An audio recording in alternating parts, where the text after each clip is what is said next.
ఆలోచన సభలో పర్మిషన్ లేని పనికిమాలినోడు ఒకడు వచ్చాడు. వాడి పేరే సాతాన్. వాడు లూసిఫర్, నా పేరు, వాడు సాతానుగా పిలువబడ్డాడు. వాడు రాగానే ప్రభు అంటున్నారు, ఎక్కడి నుండి వచ్చావంటే వాడు అంటాడు, నేను ఇటు అటు తిరుగుతూ వచ్చానంటాడు. అయ్యా, ఇటు అటు తిరుగుతూ వచ్చావా? ఇటు నుండి వచ్చావంటే పలానా అని చెప్పాడు. ఇప్పుడు ప్రభు వారు అంటున్నారు, ఇదిగో నాయందు భయభక్తులు కలిగిన యోబు సంగతిని వెరిగావా అన్నాడు. అయ్యో, యోబు నాకెందుకు తెలీదు? ప్రతిరోజు నేను అదే మార్గాన్ని వెళుచున్నాను, ప్రతిరోజు ఆయన నేను చూస్తున్నాను. అయితే నీవు అతనికిని అతని ఇంటి వారందరికీ చుట్టూను కంచె వేసితివి కదా. ఆత్మీయులారా వినాలి, ఈ లోకంలో భక్తి చేసే సంగమా, భక్తి చేస్తున్న ఆత్మీయులారా, అన్నలారా, సహోదరులారా, ఈ మాట జాగ్రత్తగా విను. యోబు యొక్క జీవితంలో ఆస్తి ఉన్నది, భార్య, పిల్లలు, మందలు, కాపర్లు, ఎంతోమంది బహు పరివారం ఉన్నారు. ఇదంతా కన్నులకు కనిపించేది. కన్నులకు కనబడినది ఇంకొకటి ఉన్నది.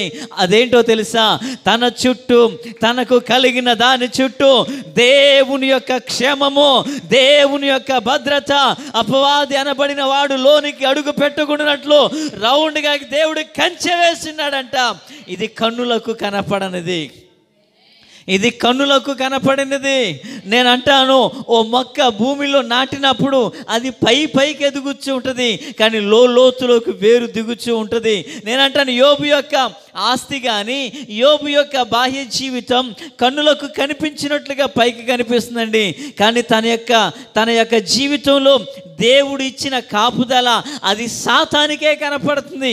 ఎవరికి కనపడాలో వారికి కనపడుతుంది, ఎవరిని భయపెట్టాలో వారినే భయపెడుతుంది, ఎవరిని లోపలికి రాకుండా ఉండాలో వాడిని అడ్డుకుంటూ ఉంటుంది. ఈ రాత్రి ప్రార్థనకి ఏకీభవించిన ఆత్మీయులారా, నీవు చేసే ప్రార్థన నీకు కలిగిన దానంతటికి ఓ కావలిగా నిలవబోతా ఉంది, ఓ కావలిగా నిలవబోతా ఉంది.